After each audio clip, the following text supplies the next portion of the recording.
ഇന്നൊരു evening outing ആയാലോ? ഡ്യൂട്ടിയും കഴിഞ്ഞ് എത്തിയപ്പോഴേക്കും അമ്പിക്കുട്ടി നല്ല ഉറക്കം. എഴുന്നേൽപ്പിക്കാൻ ഒരുപാട് ശ്രമിച്ചപ്പോൾ എനിക്ക് കുറച്ച് ചവിട്ടും കുത്തൊക്കെ കിട്ടി. എന്തായാലും കറങ്ങാൻ പോകുമെന്ന് പറഞ്ഞപ്പോഴേക്കും ആളെ റെഡിയായി. മെയിനായിട്ട് പുറത്ത് പോകുന്നതേ ഈ ബ്ലാങ്കറ്റും ബെഡ്ഷീറ്റും ഒക്കെ ഒന്ന് വാഷ് ചെയ്യാനിടണം. പിന്നെ ചെറിയൊരു ഷോപ്പിങ്ങും ഡിന്നറും. ഇതാണ് ഇന്നത്തെ പ്ലാൻ. ഇവിടെ ലോണ്ട്രി സർവീസ് പല ടൈപ്പുകളുണ്ട്. സെൽഫായിട്ട് ചെയ്യുന്നതും പ്രൈവറ്റായിട്ട് ചെയ്യുന്നതും പിന്നെ പിക്കപ്പ് ആൻഡ് ഡ്രോപ്പും ഒക്കെ ഉണ്ട്. ഞങ്ങളിതേ സെൽഫ് സർവീസിലേക്ക് എത്തിയേക്കുന്നത്. അത്യാവശ്യം വെയിറ്റ് ആയിട്ടുള്ള സാധനങ്ങളായതുകൊണ്ട് ഇവിടെ കൊണ്ടിടാമെന്ന് വെച്ചു.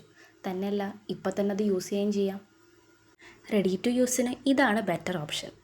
മെഷീനിൽ തുണിയും ലിക്വിഡും ഒഴിച്ചു കഴിഞ്ഞാൽ തൊട്ടപ്പുറത്തുള്ള സ്ക്രീനിൽ പോയിട്ട് വേണം ബാക്കി കാര്യങ്ങൾ ചെയ്യാൻ. മെഷീൻ നമ്പറും വാഷ് ടൈപ്പൊക്കെ നോക്കി പേയ്മെൻറ്റ് ചെയ്ത് കഴിഞ്ഞാൽ മെഷീൻ വർക്കാവും. അതായി വരുന്ന ടൈം കൊണ്ട് ഞങ്ങൾ പോയത് ഇതേ ഇവിടേക്കാണ്. ഇതാണ് macro food service. Food products കാര്യങ്ങളൊക്കെ ഇവിടെ നിന്നാണ് പർച്ചേസ് ചെയ്യാറ്. മോസ്റ്റ് ഓഫ് ഇന്ത്യൻ ഐറ്റംസ് ഒക്കെ ഇവിടെ നിന്ന് മാത്രമേ നമുക്ക് കിട്ടുള്ളൂ.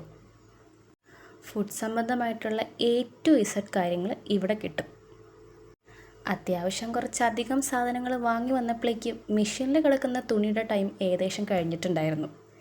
ഇവിടുന്ന് സാധനങ്ങളൊക്കെ വാങ്ങി ഞങ്ങൾ നേരെ അവിടെ പോയി തുണികളൊക്കെ എടുത്തു. അങ്ങനെ അതും വാരിക്കെട്ടി വീട്ടിൽ കൊണ്ടുവച്ചിട്ടാണ് കഴിക്കാൻ വേണ്ടി ഇറങ്ങിയത്. ഇത് ഞങ്ങളുടെ വീടിൻ്റെ തൊട്ടടുത്തുള്ള റെസ്റ്റോറൻറ്റാണ്. ആദ്യമായിട്ടാണ് ഇവിടെ കയറുന്നത്. സംഭവം പറയാണ്ടിരിക്കാൻ വയ്യ, നല്ല ടേസ്റ്റായിരുന്നു. ഞാനൊരു ചിക്കൻ ഫ്രൈഡ് റൈസാണ് പറഞ്ഞത്. ശരത്തേട്ടനും ചിക്കൻ്റെ വെച്ചിട്ട് എന്തോ ഒരു ഐറ്റമാണ് പറഞ്ഞത്. റൈസ് തന്നെ എന്തോ പേരെനിക്കറിയില്ല, പക്ഷേ സാധനം കൊള്ളായിരുന്നു. അങ്ങനെ ഫുഡ് അടി പരിപാടി കഴിഞ്ഞിട്ട് വീട്ടിൽ വന്നു. കഴുകി ഉണക്കിയ സാധനങ്ങളൊക്കെ അപ്പം തന്നെ ബെഡിൽ വിരിച്ചു. സെൽഫ് സർവീസ് ആയിട്ടുള്ള ലോണ്ട്രി ചൂസ് ചെയ്യാനുള്ള ഗുണം നമുക്ക് അന്ന് തന്നെ അത് യൂസ് ചെയ്യാൻ പറ്റും എന്നുള്ളതാണ്. ഉണങ്ങാൻ വേണ്ടിയിട്ട് വെയിറ്റ് ചെയ്യേണ്ട ആവശ്യമൊന്നുമില്ല. നല്ല ചൂടായിട്ടായിരിക്കും തുണി കയ്യിൽ കിട്ടുക. അങ്ങനെ ആ ദിവസം കഴിഞ്ഞു. അപ്പം അങ്ങനെ കാണാം.